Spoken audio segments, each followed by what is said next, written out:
Here's one of my favorite topics to discuss with folks who want to be more effective in their work and life. It's called efficiency. Maximize your output. This is a topic that's near and dear to my heart because it has been a struggle for me my entire career. I remember back when I was in corporate America, working at a job that I hated, but I had this crazy idea that if I just worked harder and longer hours, that eventually things would get better. And so I started staying late, taking work home with me every night, and working on weekends. What ended up happening is I ended up burning out, getting sick, and spending more time with my family. Not even enjoying my time off because I felt so guilty about the work that I was undoing. The lesson here is work smarter, not harder. Hi, I'm your coach and mentor. And today we are going to talk about how to maximize your output by working less and getting more done. Let's go ahead and dive right into it. In order to maximize your output, you must understand that there is such a thing as too much input. You can read endless books, take countless courses, listen to hundreds of podcasts, but at some point, more input actually decreases your output. Think of yourself like a sponge. When you first get that sponge, it's dry and ready to absorb all of the water that you want to throw at it. But what happens when you submerge that sponge under water for months? Eventually, it becomes saturated, and then it can't absorb any more water. This is called diminishing returns. For example, let's say that you decide to learn a new language.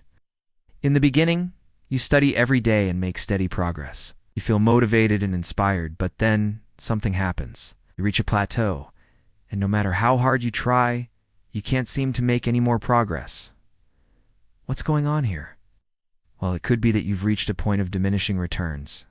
In other words, you've absorbed all the knowledge you can for now and need to take some time to digest it all before you can learn more. If you find yourself in this situation, don't worry. It's completely normal and actually a good thing. It means that you've reached the next level, and it is time to take things to the next level as well.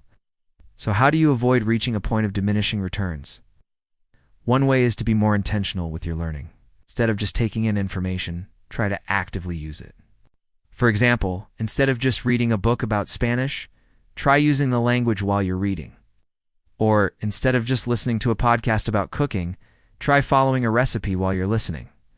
By actively using the knowledge you're acquiring, you'll be able to retain it for longer and make faster progress.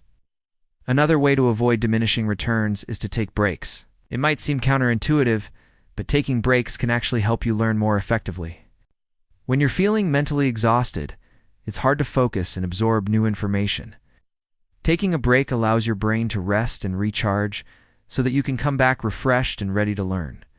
Just be sure to use your breaks wisely. Don't spend them doing nothing or worse, feeling guilty about not being productive enough. Use them to do something that helps you relax and clear your head, so that you can come back to your work feeling energized and focused.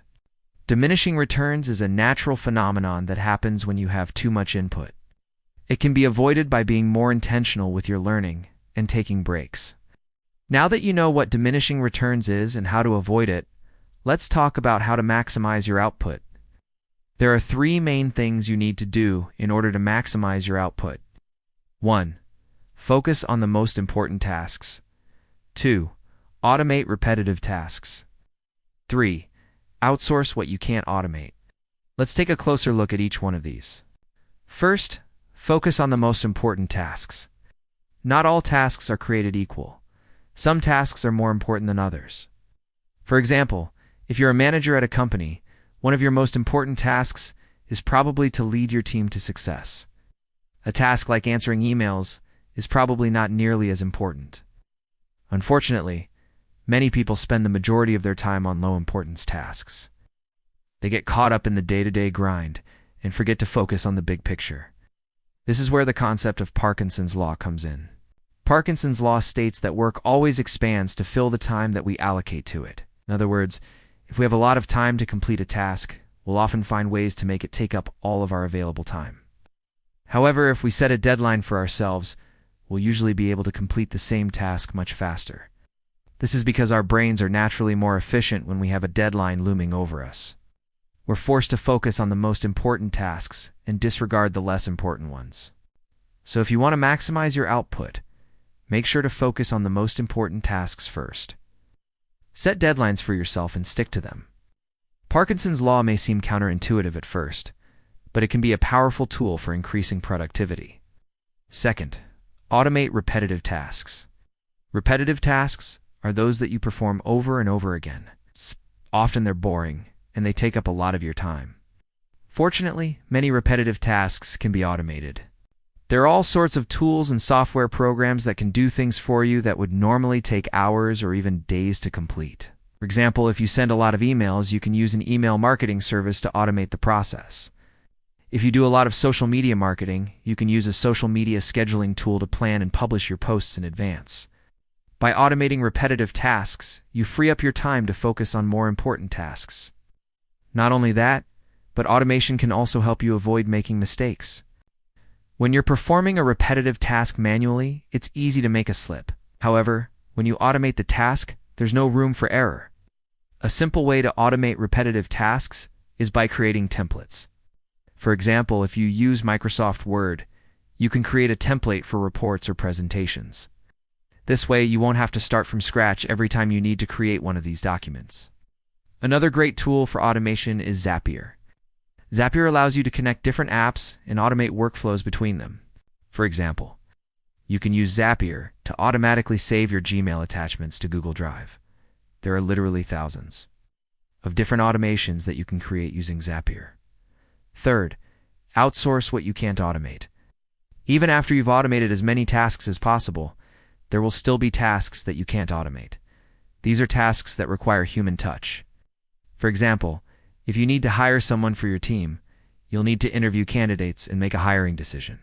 This is something that can't be automated, but it's also something that you may not have time to do.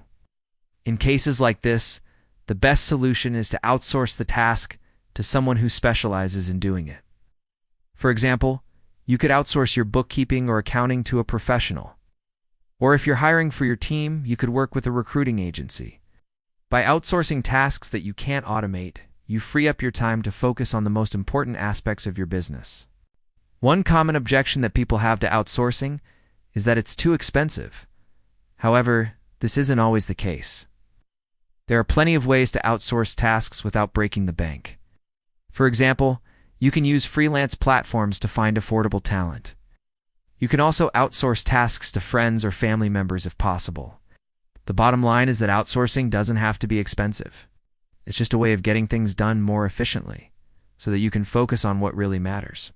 So there you have it, a step-by-step guide to maximizing your output. Follow these tips and you'll be sure to get more done in less time. Thanks for watching, and I'll see you in the next video.